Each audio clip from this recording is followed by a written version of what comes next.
O Léo libera aqui no YouTube. Opa, liberou. Agora sim, ao vivo geral, aqui ó, no Instagram, aqui no YouTube. Bruno, você sabe onde a gente está? A gente está no YouTube, a gente está no Facebook, a gente está no LinkedIn. Onde mais? No X? Não, no X não tá. Tá ao vivo TikTok. no portal do franchise, no www.portal do franchise, que o Léo tá colocando aí embaixo. E aqui no Instagram com a galera, ou seja, live para tudo quanto é lugar. Esse é mais um Franquias ao Vivo, temporada 2, episódio 3, Bruno. Uma alegria estar com você aqui. Esse é um podcast aqui que eu faço para... Ó, eu acho que o teu Instagram também tá com volume alto aí, o teu celular. Abaixa aí. Eu preciso Eu baixar tô isso. escutando. Diminui tudo? Diminui geral porque ele vai pegar o som do que a Fechou. gente tá falando aqui. E Baixei, Bruno, então. Bruno Gagliardi, coordenador da Comissão de Educação da BF. O cara tem várias franquias, tá nesse mundo aí, sabe tudo, ele tá. Vamos lá, Centro Britânico, na REP, que na verdade vocês se juntaram, depois você conta direito a história, e na Escola Brasil-Canadá. É isso, Bruno? É isso aí. É isso aí. Daí, Da ó. coordenação, né? Isso. E, pô, o Bruno, eu vou até contar a história. Bruno tá há 1000 anos aí no franchising, eu outros 1000 anos, mas a gente se conheceu de fato, acho que faz uns 3, 4 anos atrás. Eu era coordenador da comissão de fornecedores, o Bruno da de educação. Ah, vamos juntar força, fazer coisa junto. E aí fui lá no escritório dele, cara, eu era pra ser um papo de 1 hora, você teve que me expulsar de lá, né, Bruninho? A gente fez uma amizade boa, um dos poucos caras que eu chamo pra almoçar, que eu sinto saudades. É isso aí. Então eu, aqui... sempre ouvia falar de você, Benão. No começo eu achava que era Breno, né? Aí a Todo pessoa mundo conhece, acha, velho. conhece o Breno do portal do franchising. E aí quando eu assumi a comissão, eu falei, poxa, eu acho que é hora de conhecer o Beno, né? E foi um baita prazer, assim, um grande presente aí na minha vida, dentro desse universo do franchising pra mim. Foi mesmo, era pra eu falar isso, porque você é o convidado, mas só pra... Você sabe da alegria que eu tenho, eu queria começar contigo o primeiro desses episódios aí, mas é que não bateu a data, mas estamos aqui junto, né? E Bruno, vamos começando falando, eu gosto sempre de falar ABF no começo, porque assim, muita gente que compra franquia e tá aí assistindo a gente aí pelo portal, né? Que segue a gente no Instagram, são mais de 177 mil seguidores, esse pessoal quer empreender. E eles enxergam no franchising, puxa, uma facilidade, talvez um menor risco e principalmente o suporte e treinamento que as franquias dão, eles enxergam como uma coisa que vai facilitar a vida de quem está empreendendo pela primeira vez. Mas daí vem um ponto que muita gente dá preferência para as franquias da BF pela credibilidade de saber que aquela franquia faz parte de uma associação que luta, que leva conhecimento, e que protege o franchising brasileiro. E você está lá, cabeça de frente, é um trabalho voluntário, né? Então conta um pouco do trabalho da comissão de educação e, pô, tem coisas incríveis, eu acho que você já está lá 2 para 3 anos, se eu não me engano é isso, e o Bruno chegou sacudindo tudo, trazendo novidades, eventos incríveis, mas conta um pouco desse teu trabalho e o que faz a comissão de educação da BF, principalmente porque leva tanto conhecimento, e daí conhecimento acaba produzindo franquias melhores, com suporte melhor, com treinamento melhor, com resultado, né, para quem está aí assistindo a gente pensando em educação. Então, primeiro vamos falar de ABF, Legal. depois quero falar de educação, que é um segmento que você sabe que eu tenho um tremendo respeito. Já dei até bronca em vocês e ó, eu trouxe sim, tá? Tá aqui, ó, depois vou beleza. mostrar. Não, vou até mostrar agora. Olha o que esse cara me deu, com o meu nome. E eles fizeram um livro aqui, depois ele vai contar e nós vamos mostrar aqui. Mas tá aqui, não esqueci. Legal, Benão. Bom, eu acho que falar um pouquinho da BF, eu preciso contar um pouquinho desse meu contexto, né, na entrada no franchising. A minha família é uma família empreendedora de educação, né? A gente vai falar depois um pouquinho mais do Centro Britânico. Mas desde que, né, eu comecei a ingressar no mercado de trabalho, eu via esse sonho dos meus pais em ter a franquia e um medo muito grande de perder qualidade, né? De não ter boas referências na cabeça deles, né, naquele momento. E para a gente ter conhecido a BF nesse processo foi fundamental para a gente confiar que dava para fazer, né? Então, hoje, para vocês terem uma ideia, quando a gente olha só para o universo de educação, existem mais de 250 redes franqueadoras no Brasil. Dessas redes, a gente vai ter uns 35% que são filiadas à ABF, né? Então, quando a gente olha o tamanho do universo versus os que são filiados, não é uma amostragem tão grande. Mas esses 33% filiados são responsáveis por 85% do faturamento e mais de 80% das unidades. Então, mostra que as franqueadoras mais sérias, mais robustas, que têm projetos de longo prazo, elas buscam a ABF justamente para esse processo todo, né? E como eu venho, né, a gente vinha de uma preocupação, poxa, vamos virar franquia, vai perder qualidade, será que educação e franquia funcionam? Foram momentos de muita reflexão, né? Até acreditar que sim, e hoje a gente tem uma felicidade muito grande de ter optado por esse modelo. Todos os meus outros negócios, eles acabam enveredando por franquia, porque eu confio muito nesse formato. Me fez, quando assumi essa cadeira, né, de coordenador da parte de educação, da vertical de educação, a gente fortalecer justamente isso para aquelas marcas que eventualmente querem virar franquia e ainda não conhecem muito a ABF, né? Então, são 5 pilares que a gente definiu desde que eu entrei ali na coordenação, que é a parte de advocacy mesmo, né? Da gente brigar pelo nosso segmento. Então, desde a parte aí de reforma tributária, agora a gente entra também no momento aí sobre bilinguismo no Brasil. A gente tem uma agenda atuante nesse processo para fazer parte disso, para representar esses franqueados principalmente, né? Porque uma coisa é quando a gente olha a rede, outra coisa é que a gente olha um franqueado mono-unidade ali na ponta e o apoio que ele necessita relacionado a isso. Informação, né? Porque educação, principalmente no Brasil, a gente tem pouca informação de fato de mercado, né? Então, a gente, né, a Silvia já fazia isso antes, né? Um legado da administração dela, com o Décio, que, poxa, fizeram um trabalho sensacional de botar em pé aí essa comissão. A gente tem a maior pesquisa setorial de educação de franquia do mundo. Então, são coisas que são difíceis de você conseguir encontrar, inclusive fora do Brasil. E a gente consegue hoje ter. Então, dentro dessa pesquisa, a desse ano deu 124 páginas, assim, é super robusto, mostrando desde CAC, como que está a questão de abertura de novas unidades, qual que é o LTV né, de um aluno, quantos alunos precisam para um ponto de equilíbrio médio. Eu acho que esse tipo de informação faz com que a gente tenha uma retomada de protagonismo como setor, né?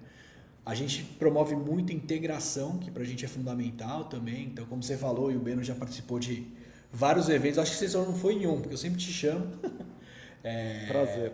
para trazer essa parte da expansão, né? E é muito interessante, né? Porque hoje a gente conta com 90 marcas associadas, mais ou menos. E os nossos encontros, a gente tem ali 65, 70 marcas, né, participando. Então, é uma representatividade muito grande. E a ideia desses eventos de integração é justamente a gente ter uma conversa, né, de franqueador para franqueador, que os problemas, né, os desafios, eles são muito parecidos. Então, a gente construir junto o segmento, né? A parte de dados, então a pesquisa entra em relação a isso. Hoje a gente tem um BI próprio da comissão, que pelo celular eu consigo ver média de mercado.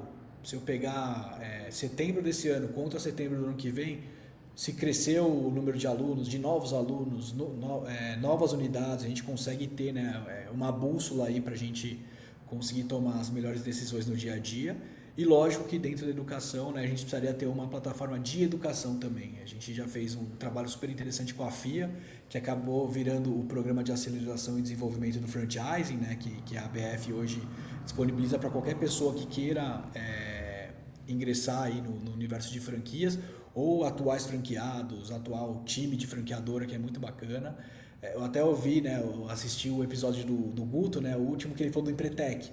E o Empretec para a gente foi a inspiração para criar esse programa, né? De falar, poxa, não seria ideal, como o Guto falou, né? A pessoa, antes de entrar, de querer empreender, ela passar por um processo para ver se é aquilo mesmo que ela quer. E o sonho grande nosso como comissão de educação é que todas as pessoas que forem visitar, por exemplo, a feira do franchising, que forem começar um processo desse, elas se eduquem antes porque eu acho que esse alinhamento ele é fundamental para a gente ter pessoas que realmente tenham afinidade, né, com o que a gente faz. Então, esse braço de educação dentro do da nossa comissão ele é super importante. Você mostrou aí o livro, né, que foi um grande desafio que a gente teve de como marcas concorrentes colaborarem numa obra, né, para melhorar o nosso setor. E o que a gente tem tentado fazer é buscar esse protagonismo que a gente teve, né, há 15, 20 anos atrás, quando eu comecei no franchising. Escola, principalmente as escolas de inglês, era capa de revista, né? A gente tem pessoas que ficaram muito famosas aí pessoalmente por virem, né, desse universo, e a gente sente que o mercado, né, ele evoluiu, novas frentes apareceram e a educação ela sofreu, né, eu acho que nesse processo algumas, não vou falar críticas de fora, né, que a gente acabou transformando nos mitos aí do que você mostrou, mas a gente começou a criar algumas objeções, né, o mercado começou a criar algumas objeções que até então não existiam, né, e a gente começou a olhar primeiro para dentro, né, do que faz sentido, o que não faz, do que estão trazendo, porque com certeza tem bastante coisa que a gente precisa melhorar, né, como segmento, mas a gente percebeu que a gente evoluiu muito, né, se a gente pegar esse livro aí, Benão, e somar a idade de todas as escolas que participaram, as 21, a gente passa de 1000 anos, tranquilamente, né? Então, são marcas que estão há muito tempo no mercado, né? Pega um Centro Britânico, 56 anos, o Brasil, Canadá, 25, a Rap agora com 10, mas a gente pega o CNA com mais 50 anos, o IASG, a primeira franqueadora do Brasil, uma cultura inglesa. Então, a hora que a gente vê a educação, é muito forte, né, esse histórico, e ninguém sobrevive 50 anos, né, mais de meio século, se não estivesse reinventando constantemente. E eu acho que a educação durante um tempo ficou com uma visão de que, poxa, é um setor que não está inovando tanto, a sala de aula é igual a do século XIX, né? O que eu mais escuto na vida é sala do século XIX, professor do século XX, aluno do século XXI. E são pessoas que não estão ligadas no dia a dia, né? Então, eu acho que trazer esse contexto como comissão e essa união das marcas para mostrar tudo que a gente vem desenvolvendo é fundamental para a retomada desse protagonismo. Gente, que aula! E só para vocês entenderem o porquê que eu falei que franquias que estão na BF têm uma credibilidade maior. Olha o que o Bruno aprontou nesses últimos anos, e como ele falou, antes dele teve a Silvia lá do The Kids Club, hoje está na comissão de ética, né? O Decinho do CNA, vice-presidente atual da BF. Pô, tem BI, tem compartilhamento de informações, tem os eventos, então assim, pô, os caras são super profissa, né? E Bruno, IASIG e CCAA são as primeiras franquias do Brasil, então óbvio, vai chegar uma hora que aquilo, eu sempre uso, deixou de perder o glamour, né? Não é sexy mais para as pessoas comprarem. Mas vou aproveitar que você falou um pouco de mercado e deu uma pincelada, mas a Vivian Garcia, minha querida Vivi, perguntou o seguinte aqui, como vê o mercado em 2026? A educação está realmente migrando mais para o digital que o presencial? Vou até pegar a pergunta dela, porque eu ia te perguntar do mercado de educação, né? Mas perfeito. Você falou dessa retomada, e para mim, você sabe que eu sou um defensor. Educação, ainda mais num país que nem o nosso, é fundamental. A língua, se eu não me engano, inglesa, e óbvio tem profissionalização, tem várias outras atividades, aí tem a REP, que é mais a parte de computação, programação, etc. As escolas bilíngues, mas vamos pegar Kumon, né, que é matemática, português, etc. Mas você pegar idiomas aí, que é bem tua área, você falou da coisa do bilíngue, o brasileiro fala muito pouco outros idiomas, especialmente inglês, é muito pouco, então tem muito caminho. Então, bom, mercado 2026, essa coisa do digital e presencial que mudou muito, era impensável algumas coisas, e a pandemia veio e sacudiu e realmente tirou um pouco o século XIX aí do setor e trouxe para outros lugares. Me conta disso daí. Perfeito. O que eu posso falar para vocês aí, baseado até nessas pesquisas que a gente vem fazendo, né, desde antes da pandemia e agora, né? Antes da pandemia, a gente tinha uma representatividade digital muito baixa, né? A escola era algo, na grande maioria, 100% presencial, a não ser aquelas escolas que já nasceram para ser 100% digital, né? Era difícil dentro de um mesmo guarda-chuva você ter as duas verticais. A pandemia fez todo mundo ter que migrar, né, para o digital, e isso fez com que abrisse outras oportunidades. Por exemplo, no Centro Britânico, hoje a gente tem aluno que mora na Europa, né, uma coisa que era impensável, gerou alguns desafios para a gente de territorialidade, né, enfim. Mas o que é curioso que vem acontecendo? Parece que assentou dentro das franqueadoras da BF, né, a gente tem ali uns 15% dos alunos que continuaram no digital. Na época, né, que do primeiro ano pós-pandemia, a gente acreditava muito que ia ficar metade, talvez um pouquinho mais no digital. Mas o que a gente percebe? Que os públicos eles são distintos, né? Quem busca uma experiência digital é um público diferente de quem busca uma franquia de rua, né? Nas pesquisas que eu faço dentro das nossas empresas, aqui das 3 empresas, lógico, o Brasil-Canadá, né, é um colégio K-12, então não tem a possibilidade da gente trabalhar com online. Na REP a gente é 100% presencial ainda, mas existem algumas ideias da gente começar a trabalhar no digital, né? E no Centro Britânico a gente vai ter aí esses 15% de alunos no digital. O que a gente percebe na hora que a gente conversa com esses pais, né, que é um trabalho que eu faço muito, assim como eu fiz da BF, que quando vamos fazer um evento, eu ligo para esses 90 associados para convidar, para escutar, para entender. Eu tenho esse mesmo costume aqui nas empresas de conversar com pais de alunos e com alunos que estão há mais tempo com a gente. Eu percebo que o digital, para esse perfil que a gente trabalha, ele em último caso, assim, idealmente ele gostaria de fazer presencial nas escolas, só que às vezes por conta de logística, por conta de valores, ele consegue só viabilizar no digital. Então, para a gente, né, e aí eu falo também como setor aqui na ABF, as marcas que não nasceram 100% digital, elas estão tendo aí por volta de 10 a 15% dos alunos continuando no digital.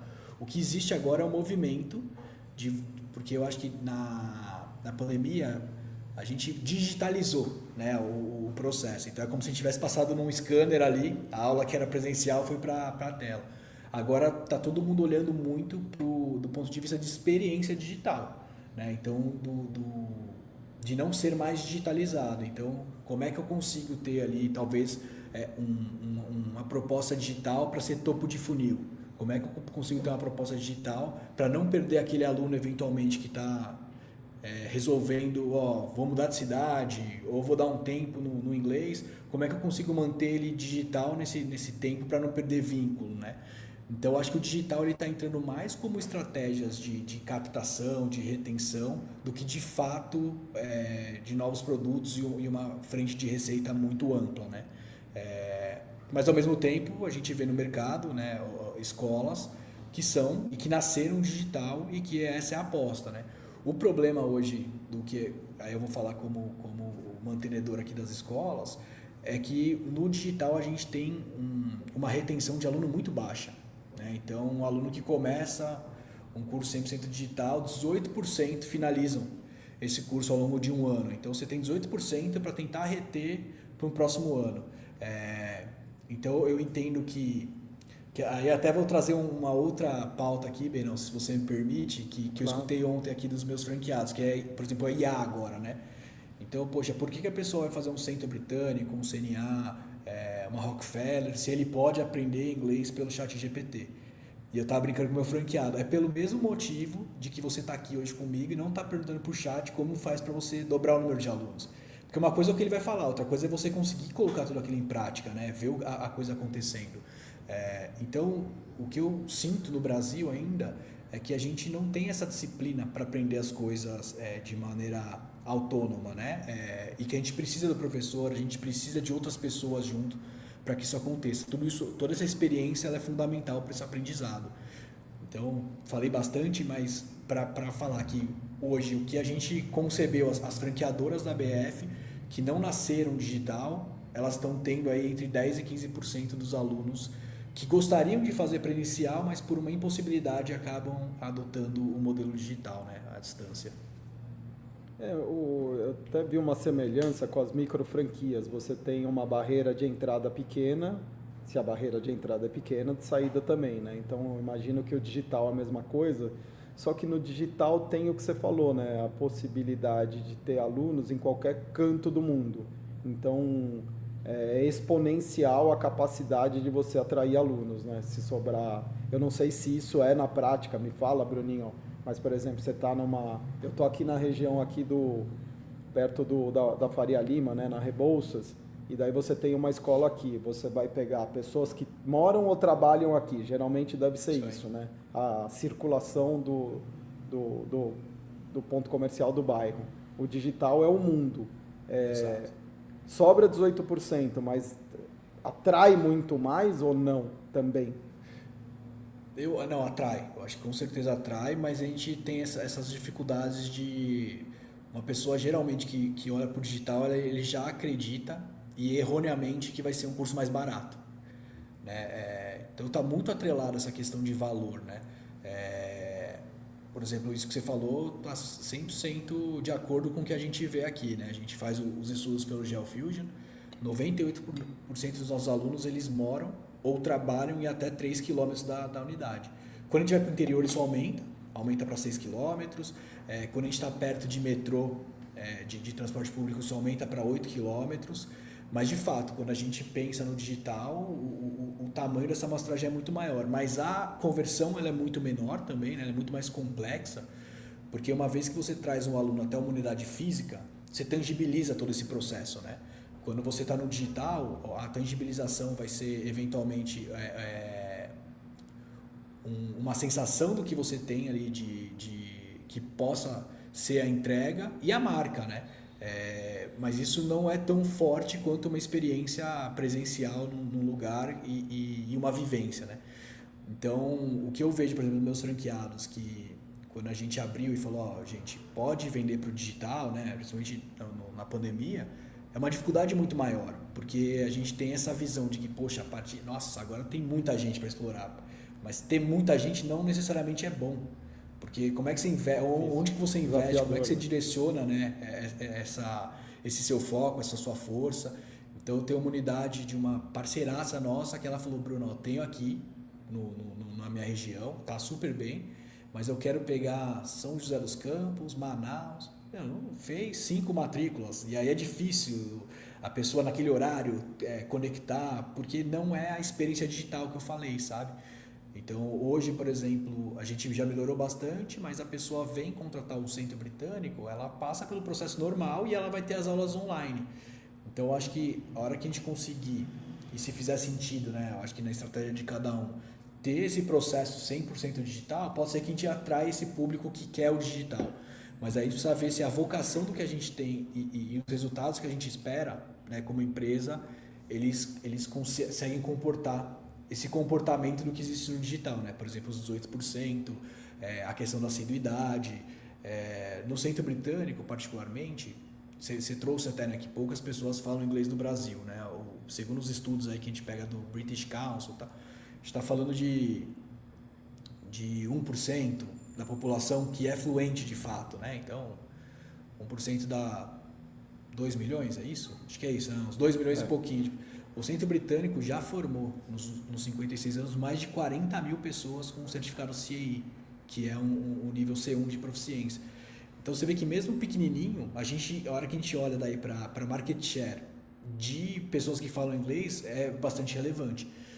Então, para a gente não faz sentido, talvez, ir para um lugar que a gente olha bastante a parte de captação, né, de quantitativo, mas que a gente perde o nosso diferencial de fato, que é o que diferencia a gente hoje das grandes marcas, né?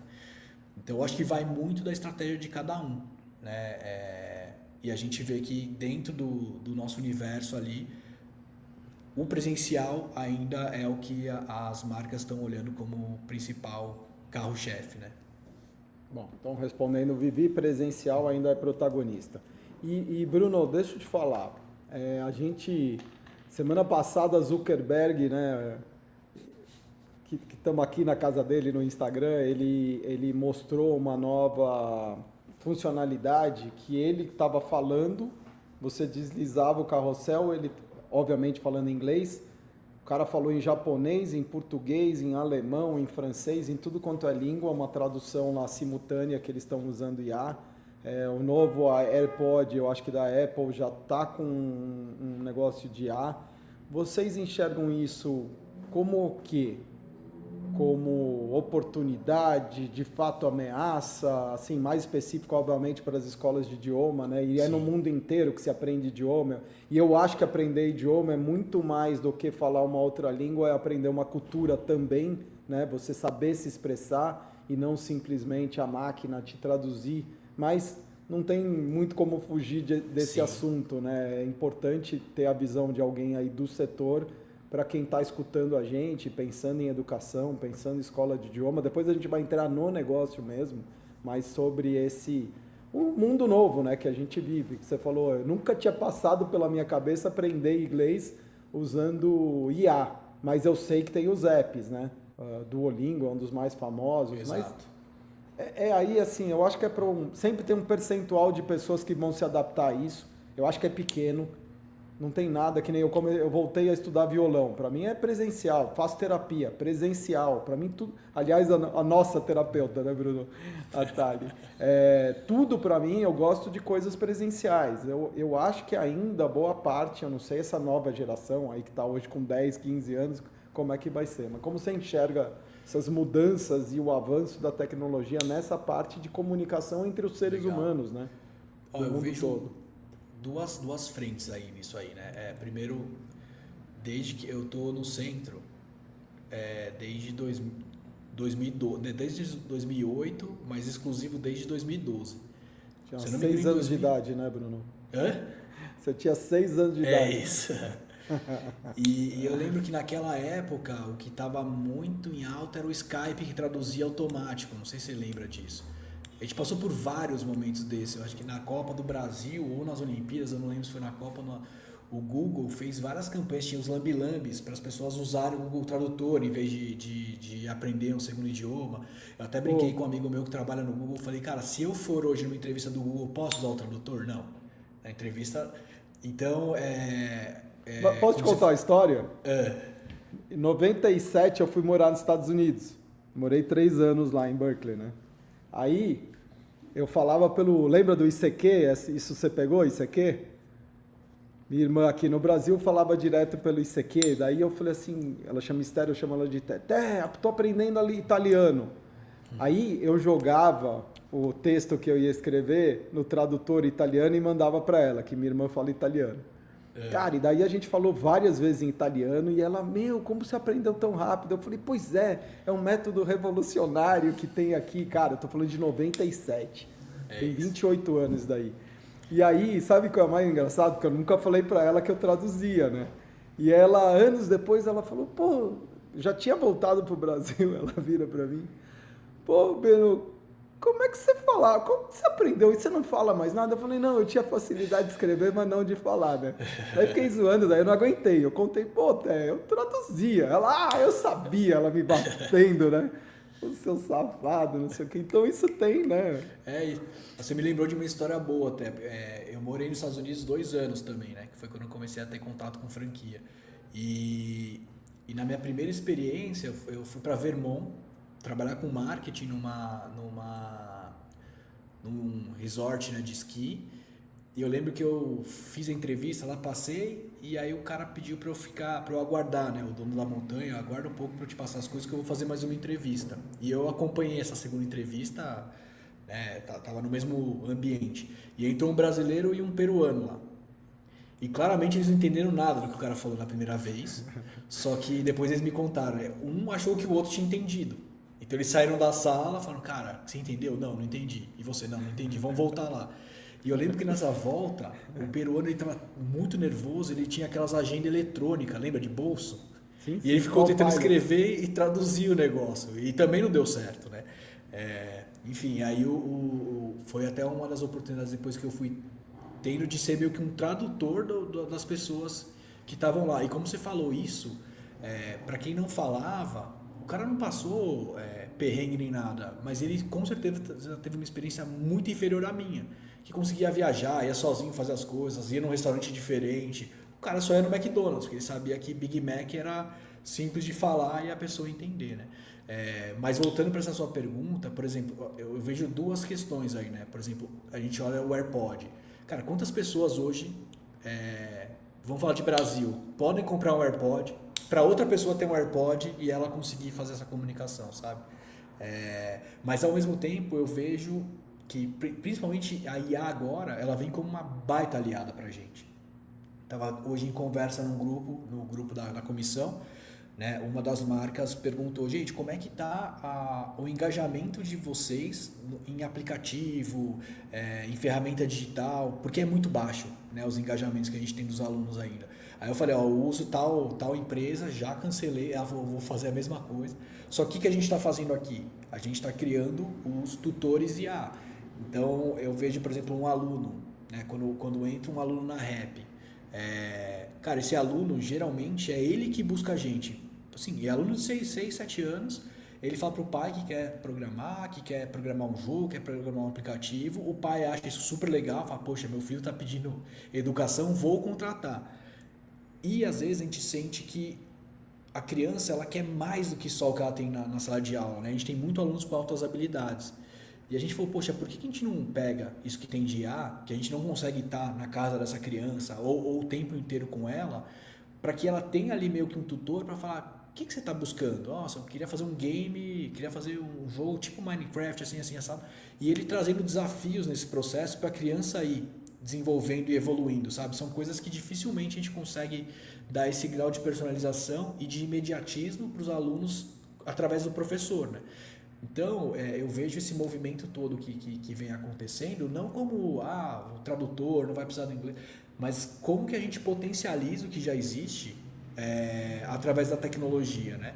Então, tem uma questão, por exemplo, hoje que está cada vez mais forte fora do Brasil e que a gente demora para chegar, né, algumas informações, mas existem estudos, por exemplo, que mostram que se uma criança que aprende inglês na primeira infância, ela retarda de 7 a 9 anos o aparecimento de Alzheimer e Parkinson.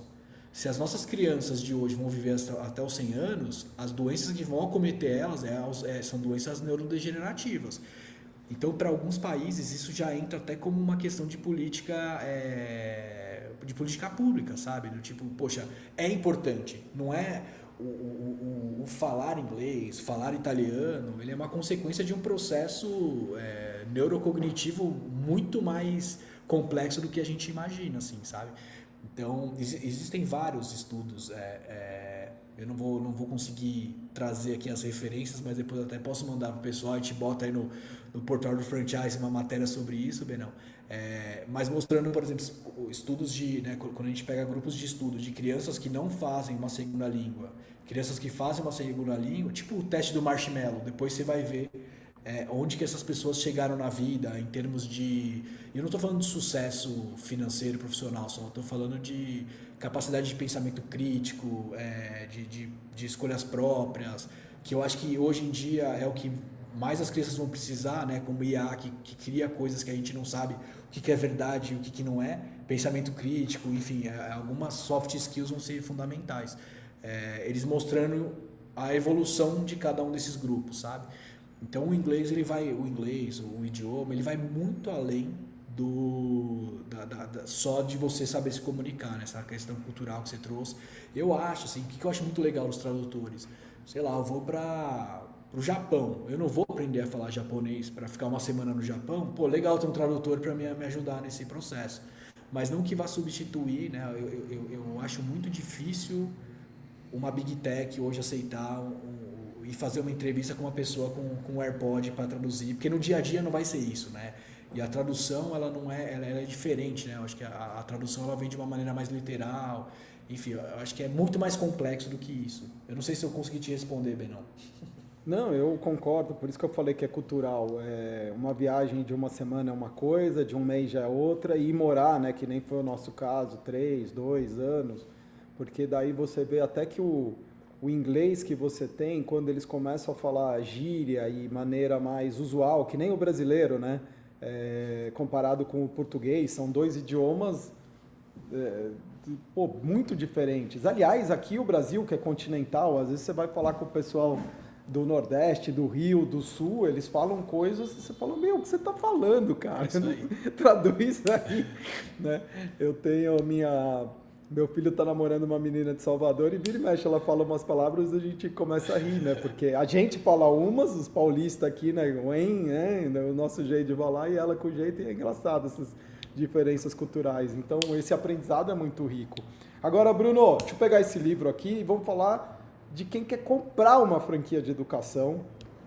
Pois aqui você sabe o quanto você me deixou emocionado, porque primeiro foi muito legal que você me deu com o meu nome e tudo mais, mas daí você virou para mim e falou, tem aqui dedicatória, cara, você fez o negócio completo, mas o que me orgulhou, você falou assim, cara, você foi um dos causadores, né, não a ideia do livro, mas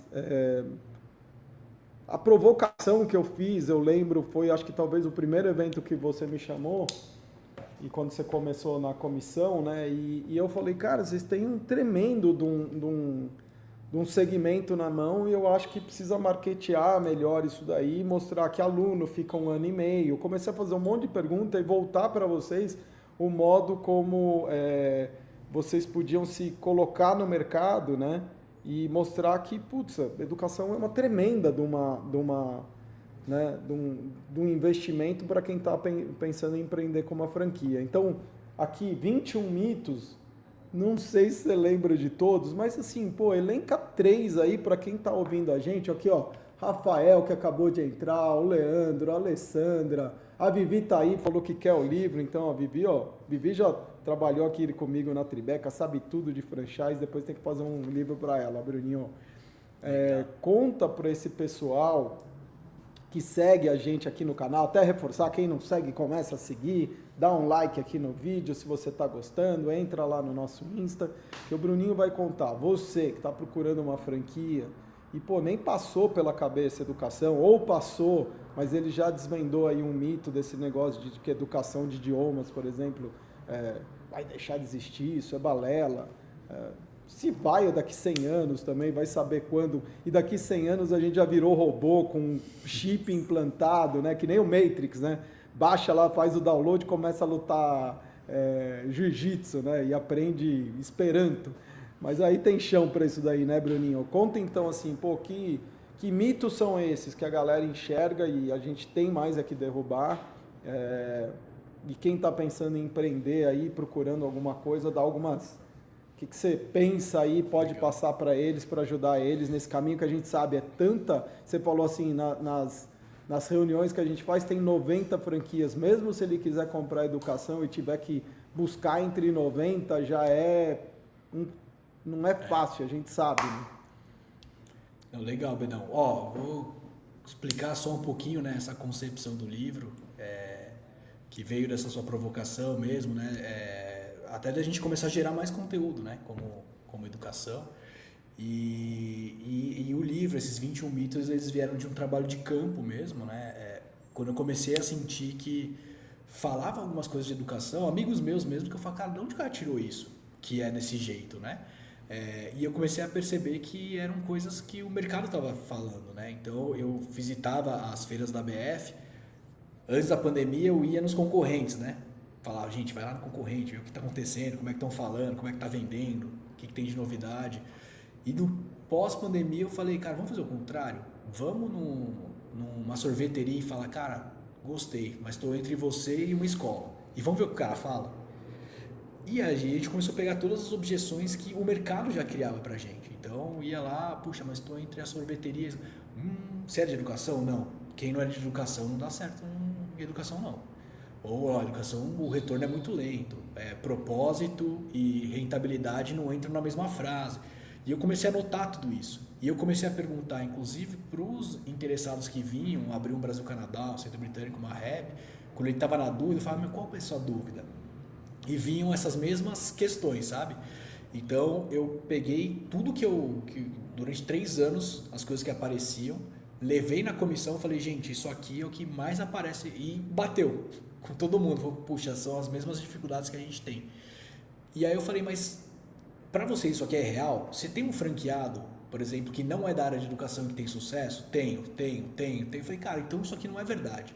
A gente vai começar a mostrar, né, e tentar trazer para o público uma visão real do negócio, respondido não pela gente como franqueador, mas pelos nossos franqueados, mostrando que são mitos, né? E aí a gente chegou em 5 frentes, né? Grandes frentes de mitos, que é o financeiro, a parte operacional, propósito, mercado e inovação. Então eu posso trazer uma de cada? Você falou para trazer umas 3? Claro, e vou dizer, fiquei super curioso sobre esse negócio de propósito, mas fala todas. Legal, legal. Pô, Então, propósito da educação, cara. Então, mas curioso. eu vou começar por esse então, né? Que Boa, é boa. a área que a gente pegou de propósito. O que diziam da gente? Que quem trabalha com propósito não tem rentabilidade. Então, como se fossem coisas apartadas, do tipo, não, poxa, professor não sabe ganhar dinheiro, nossa, educação, você tem que... parece que educação tem que ser alguma coisa de filantropia. Entendi. E é justamente o oposto, né? Então, como eu falei para vocês, eu converso com os... Ô Bruno, se hospital é um negócio, da onde os caras tiraram o mito, né? Saúde. Mito. Exato. Então, por exemplo, eu mesmo, eu converso, né? Como eu falei para vocês, eu converso muito com os alunos que estão há mais tempo com a gente. E assim, no Centro Britânico, por exemplo, 25 alunos que estão há 12 anos mais ou menos com a gente, cara, são 3 milhões de reais que esses 25 alunos trouxeram pra gente nesse tempo. Uau. E quando eu converso com a pessoa, ela só me agradece, é como se eu tivesse feito de graça. Meu, obrigado, vocês mudaram minha vida. Nossa, hoje eu consigo... E ela pagou durante 12 anos estudando com a gente, teve, né, toda a resiliência, todo o processo para que isso acontecesse. E ela agradece, porque a educação ela tem essa capacidade de realmente transformar a vida, né? E ela lembra daquele professor, ela lembra de momentos que fizeram parte da infância dela e que ela vai levar para o resto da vida. Então, era um dos mitos que vinham muito. Você não consegue cobrar, você não consegue... E, na verdade, eu acho que cada vez mais está mais claro para quem empreende. Eu acho que para os franqueadores isso já não existe sombra de dúvida. E para quem entra, sabe que é um negócio. Né? É um negócio que, como você falou, eu só vejo vantagens, né?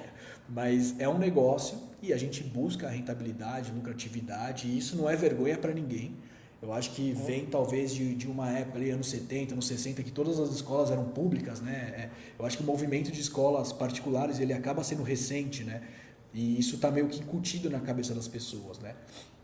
Então, por exemplo, esse era um dos mitos que a gente responde no livro, né? Outra parte de financeiro, que o resultado financeiro ele é muito longo, ele demora para vir, porque diferente de uma, sei lá, de um restaurante, alguma coisa que você abre e pode ser que a pessoa já entre imediatamente, escola a gente sabe que o pai espera a credibilidade, ele não quer ser o primeiro a botar o filho dele, né? Tem um processo mesmo. Mas, por exemplo, daí citando até quem respondeu um mito desse, o pessoal da Vox2U. Cara, eles fazem um trabalho prévio, e várias franqueadoras fazem isso hoje, um trabalho prévio que antes da unidade estar montada, ela já tem um número de alunos que muitas vezes já dá o break-even do negócio, sabe? Porque, querendo ou não, por mais que tenha eventualmente uma desconfiança dos pais, uma necessidade de tempo para que ele confie, a força da rede minimiza muito isso, né? Então você está abrindo uma nova unidade aqui no Itaim. Só que você tem unidade em Pinheiro, você tem unidade em Santana, você consegue fazer um depara, né? Você consegue trazer toda essa experiência desses alunos para mostrar, gente, é uma unidade nova, mas que já tem, né, já atendeu tantos mil alunos, já tem um Reclame Aqui zerado, tem 5 estrelas no Google. Então o que a gente consegue, né, apesar de às vezes a curva ela ser um pouco mais lenta, a gente consegue acelerar muito esse processo, né? Na parte operacional eu ouvi muito de que o mercado é saturado. E aí a gente fala, poxa, de inglês. 1% das pessoas falam inglês. A gente está falando, a gente fez até um estudo com a McKinsey, se eu não me engano, em 2000, lá por volta de 2019, 2020. São 30 milhões de brasileiros que ou já estudaram inglês, ou estão estudando, ou têm interesse de fazer no próximo 1 ano. E de que faziam inglês naquela época eram 4 milhões. Então é um mercado muito grande. Gigante. Né? Lógico que você precisa escolher muito bem o lugar que você vai atuar. Colégio, por exemplo, Brasil, Canadá, existem aí várias escolas que estão virando franquia. Cara, a gente dobra de tamanho todos os anos. Existe uma demanda muito grande dos pais por esse novo modelo, né? Então, Por exemplo, eu tenho um filho, né? Meu pai teve 3. Então, o que meu pai gastava com a gente, minha irmã fez São Luís, e eu e minha irmã mais nova, a gente fez Rio Branco. Sei lá, em dinheiro de hoje, gastava uns 15 mil reais de escola. Poxa, eu hoje com filho, eu consigo gastar, eventualmente investir 6, 7 mil, desde que a escola atenda tudo. Então, existe, né? Eu acho que essa mudança de padrão da sociedade que permite que novos modelos de negócio surjam. Então, essa parte da operação também, de que é um mercado saturado, muito pelo contrário, né? Você citou algumas marcas, na BF eu tenho muito orgulho disso, de ver gente que atende de 1 ano até um Supera que tem aluno de 80 anos, sabe? E fazendo um trabalho incrível. Eu tenho um Supera aqui no meu prédio, aqui no térreo. Todo dia eu olho e falo, puxa, eu acho que eu precisava disso, sabe? Melhorar a memória, já. É muito legal, sabe? Então a educação é muito mais amplo, né? Do que a escola de inglês, ou o colégio, ou, enfim. Aí uma outra questão que apareceu muito também é sobre inovação, né? Como eu falei, aquele negócio das salas de aula, tal, vem muito isso. A educação demora para inovar. E o que acontece, né, na prática? Os pais são muito conservadores. Então o que eu escuto de amigo meu, eu falo, nossa, se tivesse uma escola sem matéria, sem... Aí existe. Aí você fala, cara, por que você não botou seu filho lá e botou no... Não. Vai que não dá certo, né? Vai que não... Então, a sociedade ela é conservadora nesse sentido. Ela não quer arriscar o filho dela para ver o que vai acontecer. Mas existe muita inovação acontecendo em sala de aula. Como eu falei para vocês aí, esse nosso tutor IA junto com os alunos. Tem marcas dentro da BF que hoje... a IA assiste todas as aulas e fala, ó, esse aluno está engajado, esse aluno está com dificuldade, esse professor está seguindo a metodologia, esse professor está falando mais do que deve... Então existe muita inovação acontecendo, mas sempre com foco no aprendizado do aluno. E que isso às vezes é um pouco mais difícil de tangibilizar, né? Ia ser mais fácil fazer um espaço sem paredes, isso tangibiliza. Mas o que a gente olha como produto final na educação é a capacidade que essa criança vai ter, né, quando adulta, para encarar os desafios da vida, né? Então tem muito essa questão da inovação que batem muito, a educação é demorada, e eu estou vendo coisas acontecendo aí de IA que eu não vejo em outros segmentos, assim, porque a IA, principalmente, ela está permitindo a gente fazer um negócio que sempre foi o sonho de todo educador, que é personalizar o processo todo, né? Antes era difícil você ter essa personalização numa turma com 30 alunos, hoje a gente consegue. Então eu acho que a educação ela vai dar respostas muito maiores do que muitos outros segmentos que vão incrementar. Eu acho que na educação a gente realmente vai conseguir ter uma disrupção, né, em relação ao modelo que a gente trabalhava antes. E tem uma questão também, né, de operação, né, que é o quinto. Eu acho que eu confundi o mercado com o mercado que é o mercado saturado, né? E operação, justamente essa questão de que só quem é da educação que dá certo. Aí já vai estar chegando aqui no meu escritório o Rodrigo Moura, que escreveu, né, inclusive o capítulo da REP. Cara, o cara é engenheiro, veio de indústria de óleo e gás. O Adir tentou contratar ele, Benão. Ele estava entre ir com o Adir e abrir a REP há quase 10 anos atrás. O cara abriu a REP. Cara, o cara conseguiu ter uma transversalidade de capacidade absurda. Assim. Ele trouxe o melhor da indústria de óleo e gás, da cabeça do engenheiro, para dentro de uma empresa de educação. E o cara performa muito bem. O cara tem 3 unidades no Rio, está montando mais 2, atende tudo quanto é colégio, assim, e é um engenheiro, cara. Então, eu acho que tentei resumir aqui, né, das 21, eu acho que em uma de cada segmento do que a gente viu, para vocês tentarem entender um pouquinho do contexto, né? Mas são muitas, assim, e eram 21, né? Hoje em dia já começa a escutar outras coisas, né? Por exemplo, não tinha, né, na época que a gente fez, a IA vai substituir a escola, que é uma outra coisa, né? Vamos ver como é que vai ser esse processo. Mas enfim, tentando trazer um pouquinho dos exemplos aí do que aparece no livro. Não, sensacional, já derrubou tanta coisa, até eu não tinha coisa aí que eu confesso que eu nunca tinha parado para pensar, não é meu segmento, né, óbvio. E esse negócio de IA também fala, ninguém vai ter mais emprego porque é IA, vamos ver, né? Vamos ver o que vai dar. Acho que vai surgindo coisas novas. Quem que a gente imaginou um dia que a profissão de alguém ia ser influenciador aqui dentro do Instagram? Nunca, né? Entre outras tantas coisas, né? Gerente de tráfego web, cara. Quem imaginou que ia ter isso? Então por aí vai, né?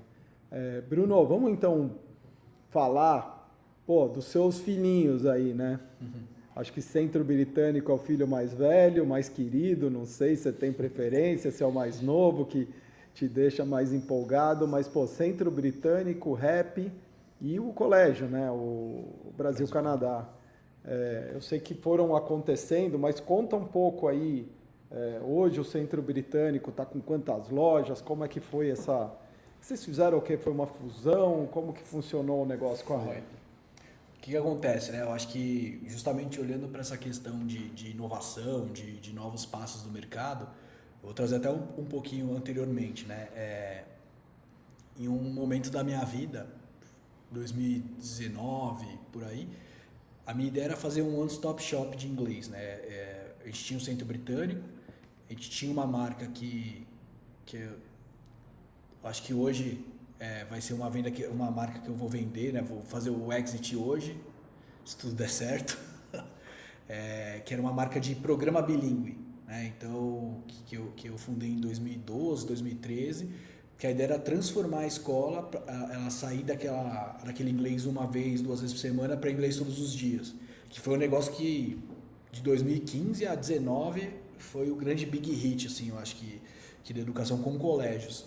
E eu falava, poxa, eu tenho a escola de inglês, eu tenho hoje um sistema de ensino, eu preciso ter uma escola também, né, uma rede de escola nesse processo, para aprender, né, nessa cadeia toda, porque uma coisa é eu saber como funciona o aluno de inglês, só que agora eu começo a vender um sistema de ensino, como é que funciona de fato o pai, a criança do colégio, né, que está buscando uma solução bilíngue.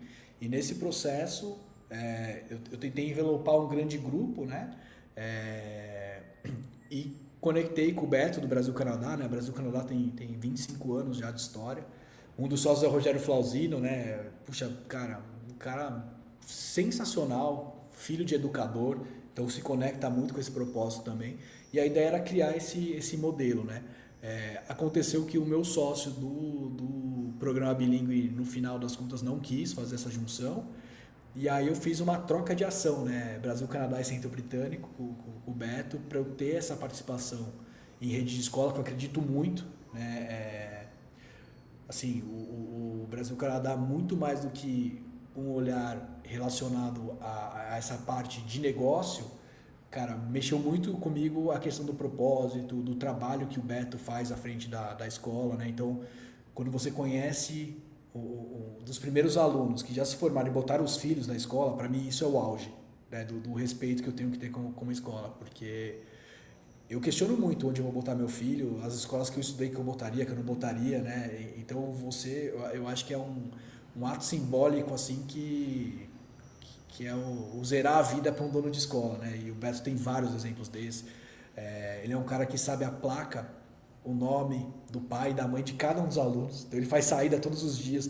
E eu sou muito conectado, eu adoro estar nesse ambiente escolar, sabe? Eu acho que criança, quando eu vejo as crianças assim, né, no recreio e tal, acho que me remete muito, uma parte muito boa da vida, mas me parece que tangibiliza essa questão de você trabalhar com sonhos, né? Então entrar no Brasil Canadá para mim foi uma realização pessoal, assim, mais que qualquer outra coisa. E é um baita de um negócio, né? Então, como eu falei para vocês, uma escola que cresce, que duplica tanto a unidade própria quanto as franquias anualmente, assim. E embora hoje a gente está num momento difícil de mercado para expansão, porque a gente está falando aí de um investimento entre 8 e 10 milhões de reais. Então a gente suspendeu a expansão porque a gente fala, cara, hoje com juros do jeito que está, a pergunta vai ser sempre essa, poxa, mas eu vou botar 10 milhões na renda fixa e ferrou, né? Não dá pra gente tá assim. olhar para isso, então a gente está com algumas outras teses, né? Hoje a gente está com 7 unidades no Brasil-Canadá, mas 7 unidades modelos, assim. Até no último encontro de franqueados eu falei, gente, eu estou muito orgulhoso, assim, porque eu sinto, né? Lógico, eu não estou tanto no dia a dia, né? O Beto, a Bruna, eles entendem muito do negócio. Mas sabe, eu participei de uma convenção que eu falei, cara, esses caras sabem muito, muito, muito mais do que eu. E foi muito prazeroso, assim, aprender com todos eles. Hoje, nessa dificuldade das crianças que tenham algum laudo de TEA, como é que você resolve, como é que você faz inclusão. Nossa, Eu fui lá para falar e eu falei, gente, eu vou falar um pouquinho porque eu quero escutar mais do que falar, assim, então é super bacana. E em 2022 para 2023, eu já conhecia a rap de muito tempo, né, de vários anos. Uma das dificuldades que a gente estava tendo como centro britânico era que, né, a grande parte dos meus franqueados eles tinham mais de 10 anos de casa, que para mim era super legal, mas a gente estava num outro momento, né? Então, eu lembro que em 86, quando minha mãe comprou o Centro Britânico, depois de 10 anos ela tinha mais de 1.000 alunos numa unidade. E que mudou, como eu falei, né? Diminuição de taxa de natalidade, aumento de concorrência. Então, embora os negócios sejam super rentáveis, cara, tem escola com 16 salas de aula. E falei, cara, para ter aluno ocupando as 16 salas de aula simultâneo de inglês vai ser muito complexo. E eu senti um movimento na pandemia do pessoal falando, talvez então saia dessa casa para ir para uma menor. E quando ele ia para uma casa menor, ele perdia alunos, né? Porque tem essa parte da tangibilização da casa, do lugar, do espaço. E a minha ideia foi, cara, eu preciso trazer mais portfólio para dentro, né? Então, o centro, hoje, por que o pai busca o centro britânico, né? Nessas conversas que eu tenho com os pais, fica cada vez mais claro para mim. Ou o pai deu muito certo na carreira porque tinha o inglês, ou ele teve uma frustração absurda por não ter o inglês. Então, eles me falam que antes de ter filho, eles já... Não, inglês é uma questão que eu quero resolver. Então, eu falei, poxa, o que mais que dá para conectar, né, nessa plataforma? Porque não adianta eu aumentar o tempo de inglês, né, para a gente conseguir ter mais aluno. Como é que eu trago um portfólio que complemente o que a gente faz? E nisso eu conheci o pessoal da Rap, né, uma empresa, cara, fantástica, eu já era fã. E eles trabalham com, né, a gente trabalha hoje, né, com a parte de programação, educação financeira e comunicação oratória. E isso para mim meio que complementou quando eu penso assim no meu filho. O que eu acho que a escola hoje regular vai ter dificuldade por uma questão de MEC, de várias outras coisas que uma escola complementar de curso livre pode complementar. Então a REP, no fundo, ela é uma escola que seria o meu desejo dos meus sócios para os nossos filhos que não tenha todas essas amarras de um órgão regulador, sabe? Como sendo um curso livre. Então hoje na REP a criança ela fica as tardes inteiras fazendo programação, educação financeira, comunicação oratória e o inglês. O Centro Britânico veio para complementar isso. Então a gente fez uma fusão, né? Na verdade eu vendi 100% do Centro Britânico, né, para esse grupo detentor da REP e passei a ser sócio desse novo pool, né? Então a gente tem a REP, tem o centro e tem o instituto, que para mim também era um grande sonho, assim, ter um instituto de falar, poxa, se eu quero proporcionar isso para o meu filho, né, todos os sócios, por que não a gente tentar chegar no maior número de crianças possível? Então a gente começou o instituto desde o começo desse ano, a gente já está aí com umas 200, 300 crianças sendo atendidas, recebendo isso, educação financeira, comunicação oratória, programação e inglês, que a gente acredita que, mesmo eventualmente ela estando numa escola que não seja tão forte, essas habilidades vão diferenciar ela e vão dar a capacidade dessas soft skills que eu falei para você, para ela estar preparada para o mundo, sabe? Puta, Bruno, que legal, não sabia disso daí do Instituto. Parabéns. Muito, muito legal, parabéns. Sabe que Bom, primeiro, minha mãe é professora, cara. Minha mãe dava aula para jardim de infância, estudei com a gente é de origem judaica, então não fala professor, é morá, né? Morá é professor em hebraico. Eu estudei numa escola trilingüe, quer dizer, não era... Mas eu estudava hebraico, inglês, mas as aulas eram em português. E lembrei até de uma coisa aqui, na minha rua, cara, agora tem uma escola bilíngue de música. Ah, que legal. Um negócio diferente. Na minha rua, cara. Eu moro numa rua sem saída lá nos Jardins. Mas, Bruno, deixa eu falar. Nessas de você juntar a Rap Code... A Rap era Rap Code? Era Rap Code. Então. Meu filho estudou 2 anos lá, cara. Ai, que legal. Ele era moleque, sei lá, devia ter 10 anos. Não sei nem te dizer. Ele queria fazer programação, daí fez joguinho. Ele é doido pro jogo. E ele adorava, cara. Adorava. Era muito legal a escola. Lá no... Bruno, o franqueado, então, você dá de uma e de outra, você deu a possibilidade de ele potencializar aquele espaço dele, tendo 2 operações. Foi isso, né? Exato. Porque quando você pensa no Centro Britânico, a gente trazer mais portfólio. Quando a gente pensa na ótica da Rap, programação, educação financeira, comunicação oratória, ela não é ainda primeira prateleira para o pai. Ela é meio nice to have, né? Então, o pai vai colocar no inglês, vai colocar na natação, vai... E aí, geralmente, a rap ela é uma escolha da criança. Então, isso fazia com que a agenda da criança já tivesse lotada, por exemplo. Então, segunda e quarta ela faz inglês, né? A cultura inglesa. Não vou ficar sendo chapa branca aqui, não. Pode ser. São super parceiros nossos, estão na BF.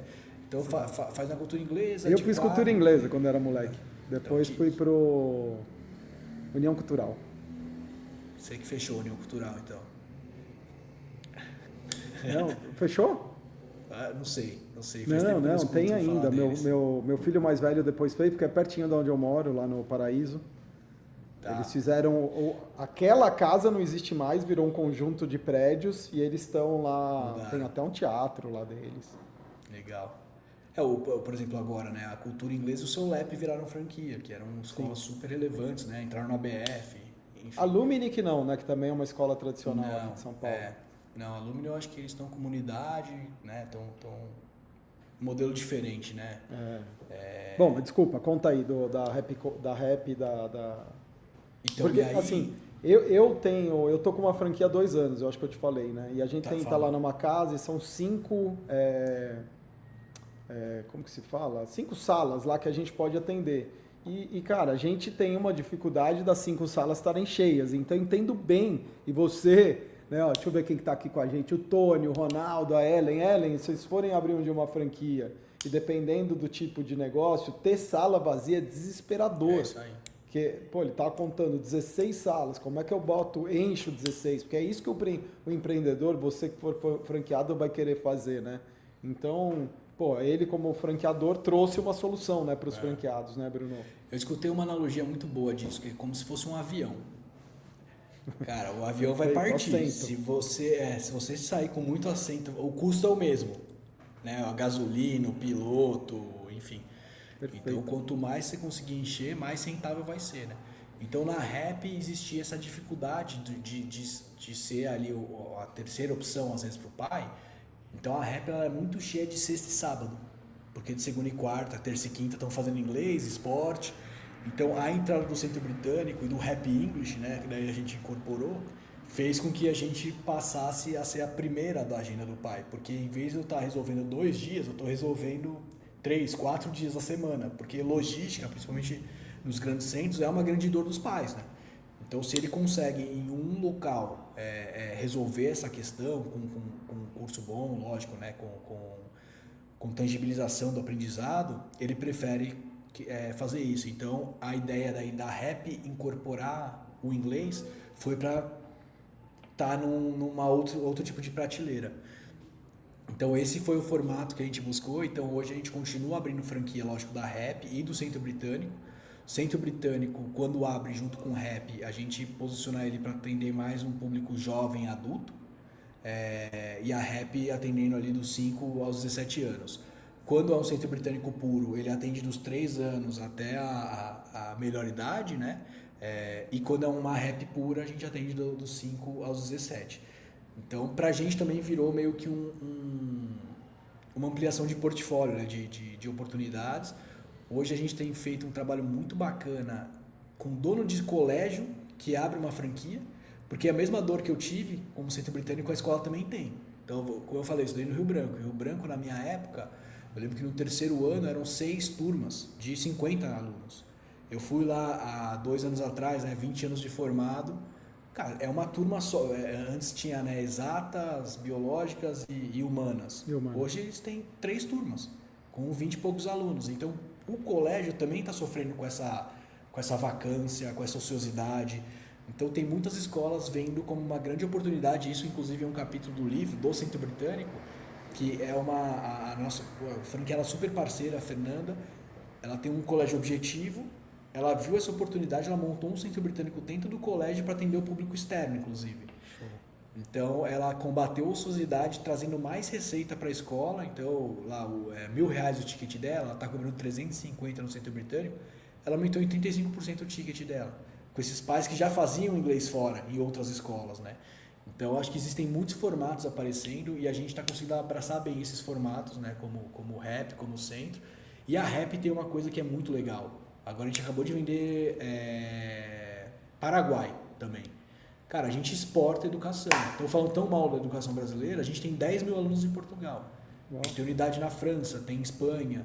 Então, eu acho que o modelo que a gente criou, a entrega para o aluno, ela é reconhecida não só no Brasil, sabe? Então, mundialmente. E isso para a gente tem sido uma avenida muito interessante de crescimento também como franqueador, né? Pô, que legal. Bruno, vamos caminhando para o final e tá aqui, deixa eu ver quem tá aqui com a gente. Aqui, ó, a Bruna, o Dantas, o Flávio. Pessoal ouvindo, seguindo a gente, dá um like aí se você está gostando desse papo com o Bruno, aprendendo muito mais sobre educação. Eu tô, óbvio, né? A falar sobre educação a gente tem que aprender, aprendizado. Bruno, mas ó, para encerrar, tem os mitos também do franchise, né? Então tem gente que acha que vai para comprar uma clínica de odontologia tem que ser dentista.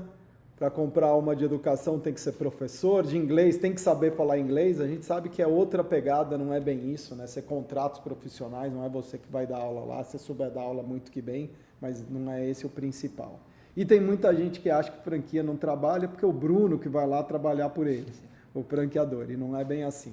Então dá uma geral aí para a galera que está procurando uma franquia e está nesse momento de insegurança ou de falta de conhecimento, às vezes de franchise, que precisa ter também. Tem vários cursos, tem o ABF Educação, procura lá no abf.com.br ou abfeducacau.com.br, que tem muito curso sobre franquia, e daí você vai se sentir mais seguro e saber procurar. Mas vamos ouvir do Bruno. Legal. O que ele acha que alguém que está procurando uma franquia tem que seguir, vamos dizer, alguns caminhos, ou o caminho para chegar no processo de seleção, escolha e encontrar a franquia ideal.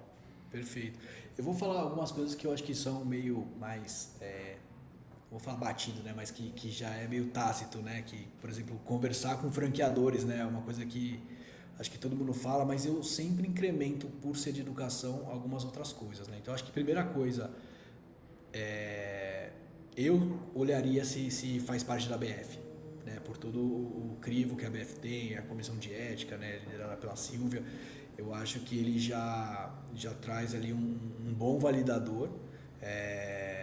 Conversar acho que primeiro ver se a franqueadora ela respeita o processo tradicional, né, com o circular de oferta de franquia, se o cara não fica tentando fazer você assinar ali com data retroativa, né, eu acho que franquia definitivamente não pode ser uma compra por impulso, né? Eu acho que é um movimento de vida, uma transição de vida.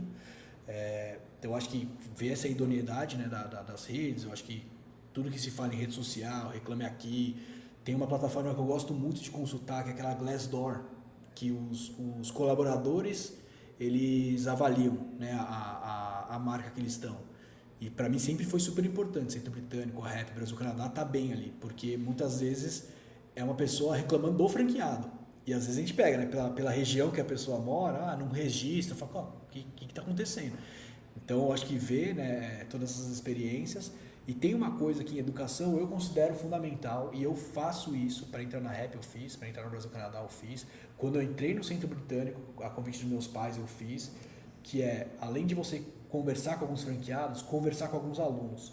Cara, conversa com gente que se formou, conversa com gente que entrou e não gostou eventualmente, porque isso dá uma visão para você de quem que vai ser o cliente, qual que é o perfil ideal de cliente de fato, porque a educação ela é um pouco etérea, né? Então, eu já ouvi muito esse discurso, se 1% do Brasil não fala inglês, você tem 99%, não é verdade. Né? Você tem ali até 34 anos as pessoas querendo fazer inglês, depois de 34 diminui muito, porque ela já não vê essa percepção de mudança de vida, né? Então, acho que conhecer os alunos, as pessoas formadas, as pessoas que confiam naquilo que a gente faz, é fundamental para você ver se você tem similaridade, afinidade com aquela entrega, né? Porque a entrega na educação, diferente da alimentação ali que você consegue provar na hora, né? Poxa, quero abrir uma franquia de hambúrguer. Pô, eu acho que o franqueador vai dar o hambúrguer para você experimentar, para você falar, pô, eu acho que realmente vai vender. Em educação você não tem isso. Por mais que você faça uma aula experimental, você não vai ter essa percepção da entrega final. Então, conversar com esses alunos de muito tempo, então, Quando eu entrei no Brasil Canadá, o Beto me contando a aluna número 1, a não sei quem, e uma professora que era aluna, sabe? Isso tudo você fala, cara, é uma coisa robusta, né? Eu acredito, né? Tudo que eu tenho na minha vida eu devo ao Centro Britânico, né? Uma empresa de educação que depois virou franquia, e é isso que eu acho que, pelo menos eu pessoalmente tento proporcionar para os franqueados que entram com a gente, sabe? Não é uma coisa de curto prazo, é um processo de construção de legado de família mesmo, né? Então, eu acredito que para quem está olhando para a educação especialmente, conversar com esses ex-alunos, com pessoas aí que possam mostrar esse produto final, ele é fundamental, e entender que é uma escolha de vida, né? Eu vejo alguns alunos, né, na Rap a gente tem muito aluno com alta habilidade, às vezes alguns alunos com autismo, e a responsabilidade do franqueado é muito grande. A gente tem um franqueado americano. Última coisa que eu vou falar aqui, Benão, que fiquei super emocionado, né? Eu conversei com a mãe dele, uma professora de escola pública. Ele está há quase 7 anos na Rap, lá de Americana, com o Romualdo. E o menino, ele tem, né, um grau alto lá de autismo. Ele aprendeu a falar com 3 anos e meio. E ele se alfabetizou no 8º ano graças à Rap, que não tem nada a ver com o que a gente faz. Eu nunca ensinei um franqueado a alfabetizar alguém, mas você vê que é da pessoa, né? Ele deu um teclado pro menino, porque o menino gostava de computador, e falava, não, escreve seu nome no teclado. E o menino foi alfabetizado dessa forma. Então você vê que eu acho que quem trabalha com educação, e essa pessoa não era da área de educação, é um chamado mesmo, assim, sabe? Então a responsabilidade que a gente tem no dia a dia, ele é muito maior do que alguma outra coisa que você possa fechar a porta, e você não influencia tanto na vida das pessoas. Então, ter essa consciência de que a responsabilidade é grande, não dá pra de um dia pro outro, acordei meio assim, vou desistir, vou sair do pai, porque você tá deixando ali pessoas que contam com você, sabe? Então, acho que essa é a grande mensagem final, e entender que, no fundo, toda franqueadora é uma empresa de educação, né? Que é o que eu trago no livro, porque é ensinar, né? Seja sorveteria, imobiliária, uma pizzaria, é como que eu ensino, transmito meus valores e faço com que isso chegue até a ponta. Então, no fundo, todo mundo trabalha com educação, e isso me deixa super feliz e realizado, sabe? Pô, maravilhoso, Bruno. É o que nós estamos fazendo aqui, tentando educar, passar conhecimento. Só vou reforçar 2 coisas que eu assino embaixo de tudo que você falou, mas 2 eu acho que é importante falar, que é momento de vida. Então tá aqui, ó, Isadora, Samara, Wellington estão ouvindo a gente. Pô, que momento de vida que você tá para empreender, e saiba que a partir do momento que você comprar uma franquia ou abrir um negócio próprio, o que quer que seja, você vai fazer uma transição, porque tudo vai mudar. Isso é super importante. Sim, vai ter hora que dá vontade de desistir. A gente que está há 20 e poucos anos, tem dia que você fala, meu Deus do céu, os caras mudaram, sei lá, a lei ou o mercado, que nem agora, a mudança de comportamento do IA nas buscas, ô Bruninho, tá me dando muito trabalho aqui no portal. E tem dia que você fala, não aguento mais, todo ano muda o jogo, eu não aguento mais, mas isso faz parte. Aí é persistência, perseverança, ir em frente e tocar o barquinho. Bruno, obrigado demais por esse papo. Podia ficar aqui mais 2, 3 horas, mas a gente tem que trabalhar também, você tem gente aí para receber. Agradeço aí você estar com a gente no Franquias ao Vivo. Galera, segue a gente, dá um like se você curtiu. Quer fazer pergunta, depois eu passo para o Bruno, peço para ele responder. Dá uma olhada lá no Centro Britânico, no Colégio Brasil-Canadá, na Rap, são excelentes investimentos por causa desse cara que está por trás e toda essa missão, esse propósito que ele tem e o trabalho maravilhoso que tem da comissão de educação da BF, que ele coordena. E Bruno, esquecemos de falar, mas onde compra isso daqui? Esse aí, Benão, a gente... Por aqui pra galera ver. É para quem quer mesmo. Então, quem quiser e tiver interesse aí em franquia de educação, me pede que eu mando esse livro gratuitamente. Aí é só me acionar nas redes. Então podemos, ou aí sei lá, no portal. Mandar uns 3 aqui pra galera que estiver assistindo, depois lógico. Assistir, a gente... Eu troco uma ideia com o Bruno aí pra gente ver como é que faz. Tá bom? Bruno, forte abraço. Obrigado pelo convite aí, viu, Benão? Obrigado. Felipe tá lá brincando com os cavalinhos? Tá impossível, menino. Demais. O Bruno é pai novo, tem um moleque lindo, maravilhoso, vai ser, como fala? Palmeirense. Jockey não. Palmeirense? Pô, deixa eu falar, que é Corinthians, né, velho? Não, eu ia falar que ele vai ser aqueles caras que pulam no... Cavaleiro. Cavaleiro. Cavaleiro. Do hipismo. Bruno, Né? Vai sair. valeu, abraço. Obrigado, Benão. Um abração. Tchau, tchau, pessoal. Tchau, galera. Obrigado. Segue aí o Franquias ao Vivo.